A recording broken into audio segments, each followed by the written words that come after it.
Hi எல்லாருக்கும் வணக்கம். Welcome to Rama's golden dairy. இன்னைக்கு நம்ம ஜெல்லி கிறிஸ்டல் மிக்ஸ் வச்சு ஒரு ரோஸ் மில்க் ட்ரிங்க் தான் பார்க்க போறோம். வாங்க வீடியோக்குள்ள போலாம். இப்போ ஒரு வெசல்ல ஒரு 1 கிளாஸ் வாட்டர் எடுத்து நல்லா பாயில் பண்ண போறோம். அது ஒரு 5 to 10 மினிட்ஸ் நல்லா பாயில் பண்ணணும். பாயில் ஆகுது.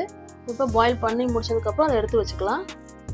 இப்போ இந்த ஜெல்லி ரோஸ் மில்க் பேக்கை ஓப்பன் பண்ணியாச்சு. அதில் வந்து 2 பேக் மாதிரி இருக்கும். இந்த 2 பேக்கையும் இப்போ கட் பண்ணி நம்ம வந்து ஒரு பவுலில் ட்ரான்ஸ்ஃபர் பண்ணிக்கலாம்.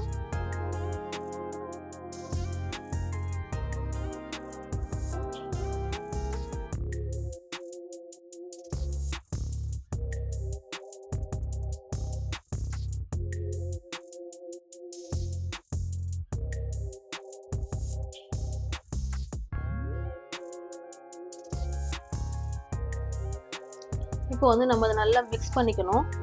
மிக்ஸ் பண்ணிட்டு இது லம்ஸ்லாம் இல்லாமல் இருக்கிற மாதிரி ஃபுல்லாக எல்லா லம்ஸையும் உடச்சி விட்டு நல்லா ஸ்மூத் பவுடராக கொண்டு வந்துடணும்.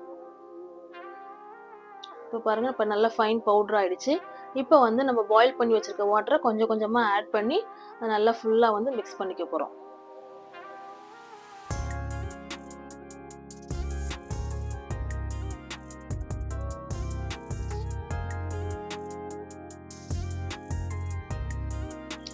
இப்போ நல்லா மிக்ஸ் பண்ணி ஒரு லிக்விட் ஸ்டேஜுக்கு வந்துடுச்சு. அதை வந்து இப்போ வந்து ஒரு பிளேட்டில் ட்ரான்ஸ்ஃபர் பண்ணிக்கலாம். பிளேட்டில் ட்ரான்ஸ்ஃபர் பண்ணிவிட்டு இப்போ வந்து நம்ம ஃப்ரீசருக்குள்ளே வைக்க போகிறோம்.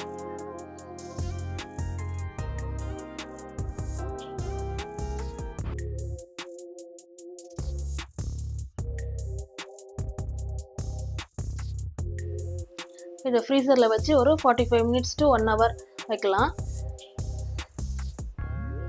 ஒரு 1 hour கழிச்சு வந்து நம்ம மில்க் ரெடி பண்ணிடலாம். நல்லா பால் வந்து சுண்ட காய்ச்சி ஆறின பாலாக எடுத்து வச்சுக்கிட்டு கொஞ்சோண்டு ஐஸ் க்யூப்ஸ் எடுத்துக்கலாம்.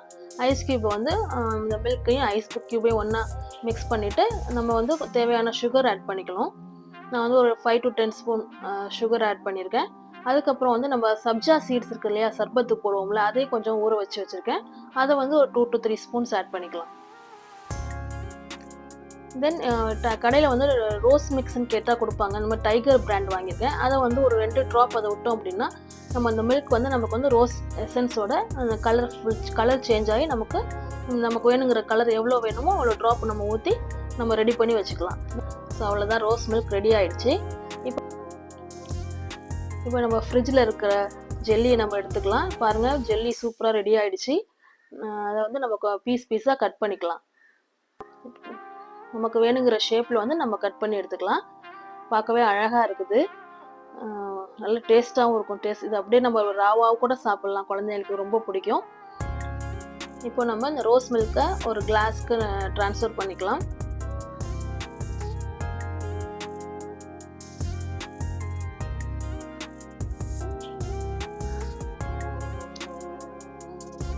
ட்ரான்ஸ்ஃபர் பண்ணிவிட்டு நம்ம எடுத்து கட் பண்ணி வச்சுருக்க ஜெல்லியை வந்து இதுக்குள்ளே வந்து நம்ம வேணுங்கிற பீசஸ் எத்தனை வேணுமோ நமக்கு தேவையான பீசஸை நம்ம இதுக்குள்ளே போட்டு மிக்ஸ் பண்ணிக்கலாம். மிக்ஸ் பண்ணிவிட்டு அப்படியே குடித்தோம் அப்படின்னா நமக்கு rose milk with jelly ready ஆகிடுச்சு. குழந்தைங்களுக்கு ரோஸ் மில்க்கை விட இந்த ஜெல்லி சாப்பிட தான் ரொம்ப இஷ்டமாக இருக்கும். ஸோ அவங்கக்கிட்ட ஒரு பவுலில் வெறும் ஜெல்லியை கூட போட்டு கொடுத்தோம்னா அவங்க என்ஜாய் பண்ணி சாப்பிடுவாங்க. ஸோ இவ தான் என் கசினோட பொண்ணு ஹிமானி லோக பூஜியா. இவ வந்து நல்லா என்ஜாய் பண்ணி சாப்பிட்றா. இந்த வீடியோ பிடிச்சிருச்சுன்னா லைக் பண்ணுங்கள், ஷேர் பண்ணுங்கள். ரமாஸ் கோல்டன் டெய்ரியை சப்ஸ்கிரைப் பண்ணுங்கள். தேங்க்யூ.